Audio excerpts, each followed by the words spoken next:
इसके साथ साथ नाजायज़ मुनाफाखोरी भी महंगाई की एक बड़ी वजह। बड़ी साहब, जैसा कि आपने देखा होगा कि रमज़ानुल मुबारक से पहले आप फलों की कीमतों को और सब्जियों में आलू प्याज की कीमतों का भी जायज़ा ले लें।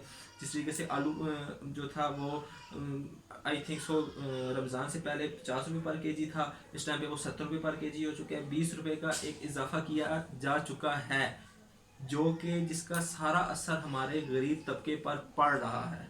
इसी तरीके से फलों की कीमतों में रमज़ानुल मुबारक में फलों का इस्तेमाल बेतहाशा हो जाता है। ठीक है, केले की आप मिसाल ले लें, केला जो 60 रुपये दर्जन था वो 120 रुपये दर्जन पर चला गया है। सेब की कीमत देख लें, सेब रमज़ान के आने से पहले 100 रुपये पर के जी था, 200 रुपये पर के जी हो चुका है। इसी तरीके से खरबूजे की कीमत देख लें आप, वही खरबूजा रमज़ानुल मुबारक के आने से पहले 60 रुपये पर के जी था, वो 80 से 100 रुपये पर के जी हो चुका है। बटी साहब, हम किधर जा रहे हैं? देखें, इतनी अगर नाजायज मुनाफाखोरी हो जाएगी, जो हमारा गरीब तबका है वो किधर जाएगा? जिस तरह से मुनाफाखोरी की जा रही है वो क्या बड़े तबके पे की जा रही है या छोटे दुकानदार तबके पे की जा रही है? क्यों?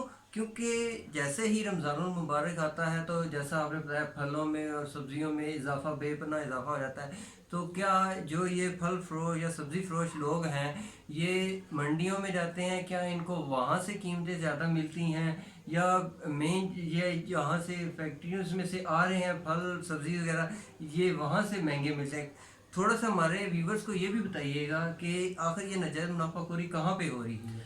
भट्टी साहब, पीछे से भी कुछ चीज़ें महंगी आती हैं, कुछ चीज़ें हमारे यहाँ के जो भाई मौजूद हैं वो भी माशाल्लाह ताला कीमतों में इस हद तक इजाफा कर देते हैं, क्योंकि हम लोग अगर अपने साथ वाले भाइयों का ख्याल नहीं करेंगे तो कोई दूसरा ख्याल नहीं करेगा। इसकी मैं आपको एक छोटी सी मिसाल दे देता हूँ। जो आपने क्वेश्चन किया है, उस दिन मैं फल लेने के लिए गया घर वालों के लिए थोड़े से, तो मैंने एक बाज़ार से चेक किए, वहाँ पर वही चीज़ थी तकरीबन 150 रुपये पर के जी। और वही एक बाज़ार की एक गली से निकल के मैं दूसरी गली में गया, वही चीज़ वहाँ पे 250 रुपये पर के जी लगी हुई थी। खाली अगर हम ये कहते हैं कि नाजायज़ मुनाफाखोरी बड़े सतह पर हो रही है, लेकिन ऐसा नहीं है। हम लोग खुद भी जो है, हमारे साथ के लोग हैं जो रेडी बान है या छोटे दुकानदार हैं, ये भी बहुत ज़्यादा नाजायज़ मुनाफाखोरी कर रहे हैं।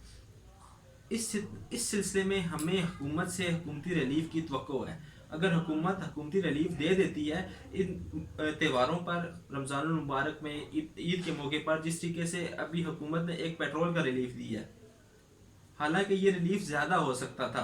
अगर ये रिलीफ हुकूमत ज़्यादा दे देती तो उसका सीधी तरीके से आके असर इन चीज़ों के ऊपर पड़ता था। अगर इन चीज़ों के ऊपर पेट्रोल का असर पड़ जाता तो इसका काफ़ी फ़ायदा आवाम तक पहुंच सकता था, लेकिन आवाम तक नहीं पहुंच सका। हुकूमत रिलीफ हमें देती है, लेकिन जितना रिलीफ चाहिए होता है उस हवाले से हमें हुकूमत रिलीफ नहीं दे पा रही।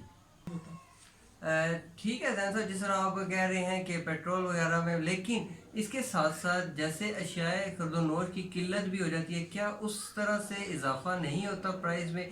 क्या उस तरह से वो, जैसे आजकल कोरोना आया हुआ है और बहुत सारी सब्जियां, फल और बहुत सी दीगर अशिया ऐसी हैं जो कराची सहल बंदरगाह पर मौजूद हैं, लेकिन ट्रांसपोर्टेशन ना होने की वजह से वो दुकानदार हजरात या हर आवाम की पास वो चीज़ें नहीं पहुंचती, वो वहीं पर गल सड़ रही हैं। तो इस बारे में आप हमारे व्यूवर्स को बताएंगे कुछ? बड़ी साहब, जैसे आपने बात की कोरोना की, कराची की बंदरगाह के हवाले से आपने बात की। कराची से हमें जो ज़्यादातर चीज़ें आती हैं बंदरगाह के ज़रिए, उनमें ज़्यादा तादाद दालों की है। ठीक है, दालों की कीमतों में इजाफा होने की वजह बन सकती है, क्योंकि जिस टाइम पे कोरोना की वजह से बंदरगाहें बंद हैं, दालें नहीं आएंगी, अशिया खुर्दनोश की किल्लत पैदा होना शुरू हो जाएगी, उसमें महंगाई में इजाफा हो सकता है। लेकिन हाँ, जिस तरह आपने बोला, अशिया खुर्दनोश की किल्लत भी महंगाई में इजाफे की वजह बन सकती है, ये चीज़ आपकी समझ में आती है। लेकिन आप देखें, इस टाइम पे रमज़ान, ख़ासकर रमज़ान के महीने में फलों की रसद में कमी हो जाती है और तलब में इजाफा हो जाता है। वो वजह भी बनती है, लेकिन हुकूमती सतह पर हुकूमत के पास बड़े बड़े स्टोर्स मौजूद हैं, जहाँ पे हुकूमत फल वगैरह, सब्जियां वगैरह स्टोर करती है। वहाँ पे, वहाँ से वो उस तलब और रसद के मबैन जो फ़र्क है उसको कम कर सकती है। ठीक। जब बड़े ताजरों को हुकूमत रिलीफ फराम करती है तो बड़े ताजरों का काम बनता है कि इस तरह के मौक़ों पर वो आवाम को भी रिलीफ फराम करें। जिस टाइम पे वो आवाम को रिलीफ फराम करेंगी तो उससे महंगाई में कमी वाक़ई होगी। بالکل اشیاء خرد و نوش کی قلت سے یہ مسائل بنتے ہیں، لیکن اصل مسئلہ مہنگائی میں اضافے کی ایک بڑی وجہ یہ ہے کہ ہمارے جو بڑے بڑے مگرمچھ بیٹھے ہوئے ہیں، جن کے منہ بہت بڑے ہیں اور جن کے پیٹ بہت بڑے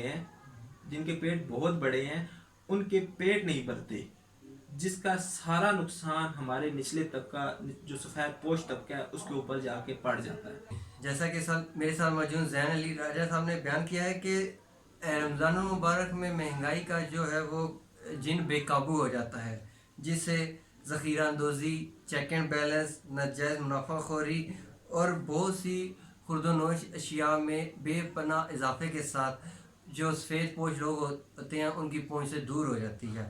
تو اس پر حکومت کو جلد سخت فیصلے لینے ہوں گے، جس میں آپ کو، ہمیں، ہم سب کو مل کے یہ کچھ دنوں کے لیے پھلوں اور فروٹس وغیرہ کی بائیکاٹ کرنا پڑے گا، جس کی وجہ سے ان کی قیمتوں میں کمی واقع ہوگی اور ہر چیز ہر سفید پوش طبقے کی پہنچ میں ہوگی۔ امید کرتے ہیں آج کا پروگرام آپ کو پسند آیا ہوگا۔ اپنی رائے سے ہمیں ضرور آگاہ کیجیے گا۔ تب تک کے لیے مجھے اور میرے ساتھ موجود زین صاحب کو اجازت دے دیجیے، اور ناظرین ہمارے پیج کو سبسکرائب، لائک، شیئر اور کامنٹ ضرور کیجیے گا۔ اگلے پروگرام تک کے لیے مجھے اور میرے ساتھی زین صاحب کو اجازت دے دیے۔ اللہ نگہبان۔